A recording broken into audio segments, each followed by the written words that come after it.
በቀን ውስጥ በጠማችሁ ጊዜ ውሃ ከመጠጣት ይልቅ ቀዝቃዛ ኮካ ኮላ መክፈት ይቀላችኋል?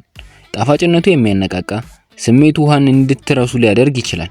ነገር ግን ለአንድ ወር ያህል ውሃን እርግፍ አድርጋችሁ ትታችሁ በኮካ ኮላ ብቻ ብትተኩት በሰውነታችን ላይ ምን ሊከሰት እንደሚችል አስባችሁ ታውቃላችሁ?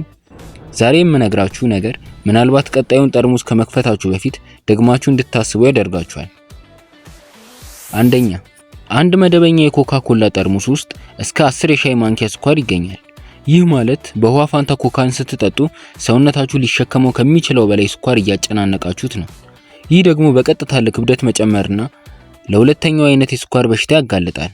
ኮካ ኮላ ውስጥ የሚገኘው ፎስፈሪክ አሲድ በሰውነታችን ውስጥ ያለውን ካልሲየም ያጥባል። ይህም አጥንታችን በቀላሉ እንዲሰበርና የኩላሊት ጠጠር እንዲፈጠር ምክንያት ይሆናል። ውሃ ግን ኩላሊታችን ውስጥ ያለውን ቆሻሻ እንዲያስወግድ ነው የሚረዳው። በኮካ ውስጥ ያለው ከፍተኛ አሲድና ስኳር ጥርሳችን የሚከላከልለትን ኢናሚልን ይበለዋል። በውሃ ፋንታ ኮካን አዘውትረው የሚጠቀሙ ሰዎች ጥርሳቸው የመቦርቦርና የመበስበስ እድል በከፍተኛ ሁኔታ ይጨምራል። ብዙ ሰዎች ኮካን ሲጠጡ ጥማቸውን የቆረጠ ይመስላቸዋል። ነገር ግን እውነታው ተቃራኒ ነው። ኮካ ኮላ ውስጥ ያለው ካፌን ሽንት በብዛት እንዲመጣ ስለሚያደርግ ሰውነታችን ያለውን ውሃ እንዲያጣ ያደርገዋል። ስለዚህ ኮካ በጠጣችሁ ቁጥር ሰውነታችሁ የበለጠ ውሃ ይጠማዋል። ኮካ ኮላን አልፎ አልፎ ለደስታ መጠጣት ችግር ላይኖረው ይችላል። ነገር ግን የህይወት ምንጭ የሆነውን ውሃ በምንም ነገር መተካት አይቻልም። ጤናማ ቆዳ፣ ንቁ አይምሮና ጠንካራ ሰውነት እንዲኖራችሁ በቀን ቢያንስ 8 ብርጭቆ ንጹህ ውሃ መጠጣት አትርሱ። የዛሬው መረጃ ጠቃሚ ሆኖ ካገኛችሁት ላይክ ማድረግ አትርሱ። እናንተ በቀን ስንት ብርጭቆ ውሃ ትጠጣላችሁ?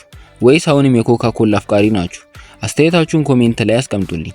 ለተጨማሪ ጠቃሚ የጤና መረጃዎች ቻናሉን ሰብስክራይብ አድርጉ። በሚቀጥለው ቪዲዮ እስከምንገናኝ ጤና ይስጥልን።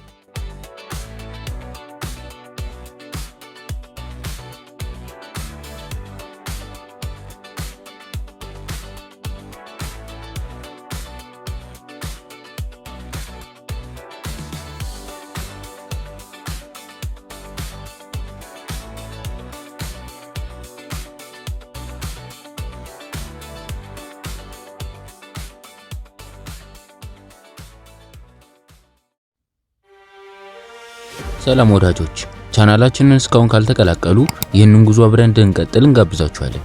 የእናንተ ድጋፍ ለኛ ትልቅ ትርጉም አለው። አንድ ሰብስክራይበር ለኛ የምታሳዩትን ማበረታታት ያሳያል። አሁን ሰዓቱ ነው። አዲስና አዝናኝ ቪዲዮዎች እንዳያመልጠው የሰብስክራይብ በተኑን ይጫኑ። የደውል ምልክቷን ማብራት አይርሱ። የቤተሰባችን አካል ይሁኑ።